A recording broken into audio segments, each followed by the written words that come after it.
Good day. Ira Epstein with your Metal Market Wrap-Up, and this wrap-up is for Wednesday. We're at the 6th of April, 2022 at 5:05 p.m. Central Time. So the gold market holding on right now, up $4. Silver's coming back a little bit. The copper had been up at 481 just yesterday. It's back under the 470 level, hit 467, so you've gotten a nice size correction in the market. It's probably close to running its course there. For the day, a lot of people don't know this, the IEA came out today and said that Europe is going to join now with the U.S., and they're going to release 60 million barrels of oil as a group. So we've got the 100 million barrels coming from the U.S. up to that.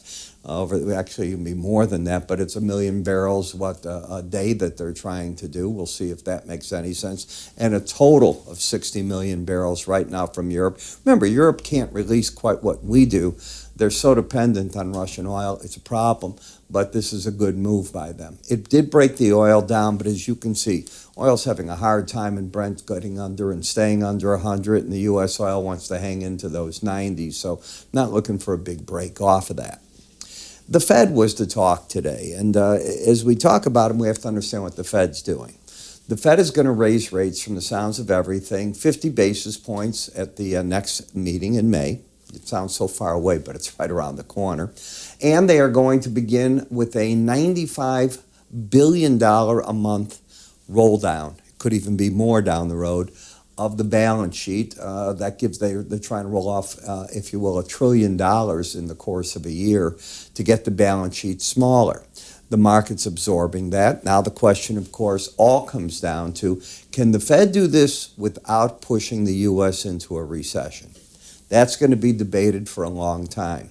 Quantitative easing is gone. Now you should start using the word quantitative tightening, because that is exactly what is going on. I mean, it's the flip-flop of it, and now you're going to be doing interest rates, and you're going to be pulling money out of the balance sheet, and as you do all that, that's called quantitative tightening. Gold is looking at that and going, okay, what's that going to do for the inflation story? On a weekly chart, you're still breaking down, but the bias is up. As long as you're over the 18-week average, the bias is up. When we take a look at the daily chart, I've been telling you, you're caught here in this sideways pattern, and trying to figure out which way it's going to break out, I'd rather go with it after the fact. It's too hard to figure out. For the moment, with today's action, and I can come back prior to today, you had lower highs and you had higher low attempt, and you can see how that worked out. And then with today's action, you break back down again. So you flip-flop that one more time. Now you have lower highs and lower low. You're in a bear trend. Where are you in relation to moving averages? You are under the 18-day average. So you have the trend down, the bias down. That's a change. We haven't said that in a little while.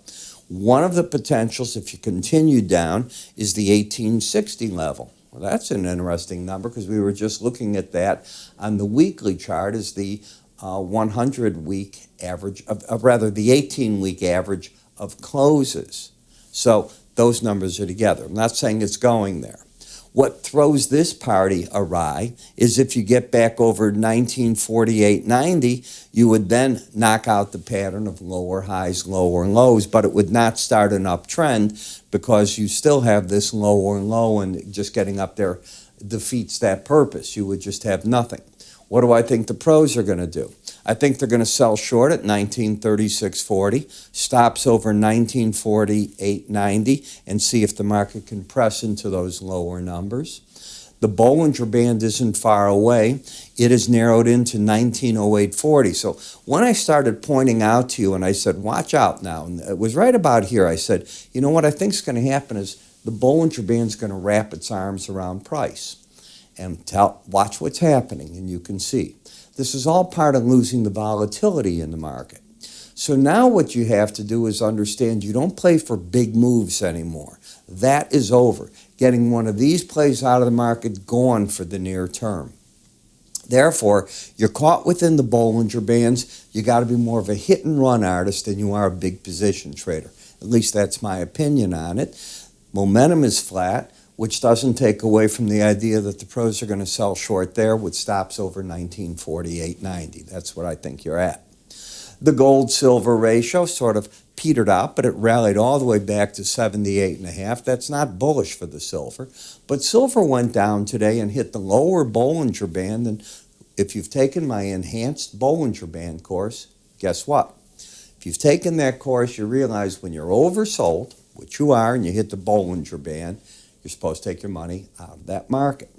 Now, before I go to the next chart, I want to remind you that I've got my special report on the S&P 500 index. And given the break we've had in the stock market, that report's as important as ever.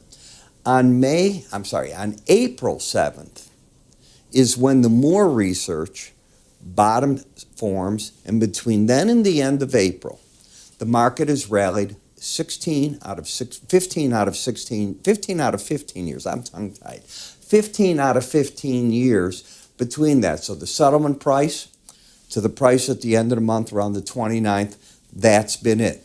Past performance is not a guarantee of future performance. The other thing, the month of April, out of the past 25 years in the S&P, has had 20 winning months and 5 losing in a 25-year period. So that's what, a pretty big number there too. So these are the things you've got to look at as you're looking at where you're at, and getting a break in the market's important. To view the report, just take your cursor, push it up here, you'll see the icon, click on it, and away you go. We're going to even make that easier for you down the road here very quickly. So in looking at this market, again, I think the pros are covering, and you got a lot of support here. You got the Bollinger Band 200-day and the 100-day average. The copper market, I'm sitting here chuckling, if you will, because it's exactly what I teach. You get up to these Bollinger Bands, you're not embedded, you're supposed to lift money off the table. That's at least my teachings. You don't have to do any of this, but that's what I teach. And now you're looking to see what can it do. So if the market doesn't hold the 18-day average, it gets under 466.90, which, take a look, today's low was 467.25 so far. That's going to be breaking the trend. So I think the pros are stepping in and nibbling. You heard me right there, especially if they get over the 18-day average again and try to avoid that. Not the safest trend. I don't like when momentum is pointing down and price is trying to hold. It's not the best trade. I think I'd be waiting, but I'm just telling you what I expect. Again, I'm cheering. I have been expecting that the platinum market would go down and hit the lower Bollinger Band. I've said it a bunch of times here. You're there. In the palladium, you're now breaking down the same way, making a run for all these support levels, the 200, the 100. I am not looking for a big break here or in the platinum. I'm looking for these markets to grab traction down here and be able to stop the break in prices that they're getting. One of the things that's been hurting these markets is, of course, COVID. It is rampant now in Asia. The other thing is what next is going to be sanctioned. I mean, we're sanctioning in Russia by both Europe and our allies everything, toilet paper, you name it. I mean, there's not a lot left. What they can't sanction yet is energy. They need it. So that part's going to go. You've got a new problem in Russia in that they're trying to pay off their debt in rubles, not dollars. Not that they don't want to use dollars. They can't get it to the debtors to use dollars. So they go into a default. Is it a real default or not? Well, nobody's going to be on Russia's side in a court of law at this time. I do not want to be there. I mean, everybody's swayed if you're watching pictures of Ukraine, unless you try this all in Russia, and that's not going to happen. In the dollar index, no. I think you're caught in this swinging moves up and down in this. The dollar got a bid today because it's looking at what the Fed's going to do. But as I've taught you before, ultimately, if you slow the economy down too much, are all these rate hikes that bullish? Because following us will be pressure for other central banks to make their moves too. You've got to keep that in the back of your mind. So you put it all together, you try to come, if you could, with a game plan, and that's what I try to do with you.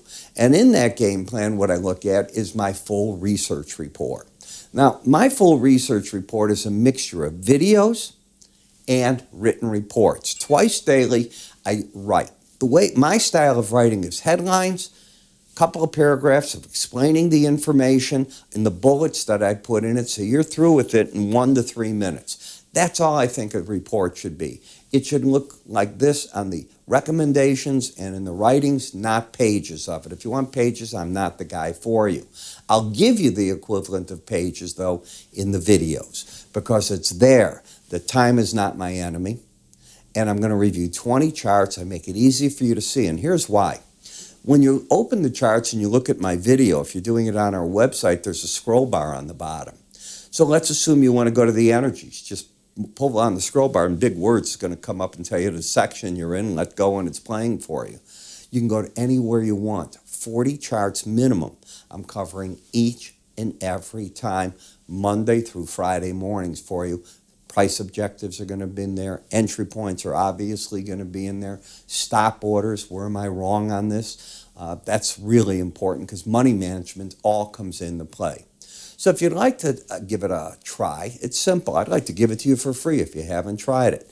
Go to our website, www.iraepstein.com. It's that simple. Go to free trials on the left, click on it, take what you want there. I'm Ira Epstein. You have a great day. I'll see you tomorrow.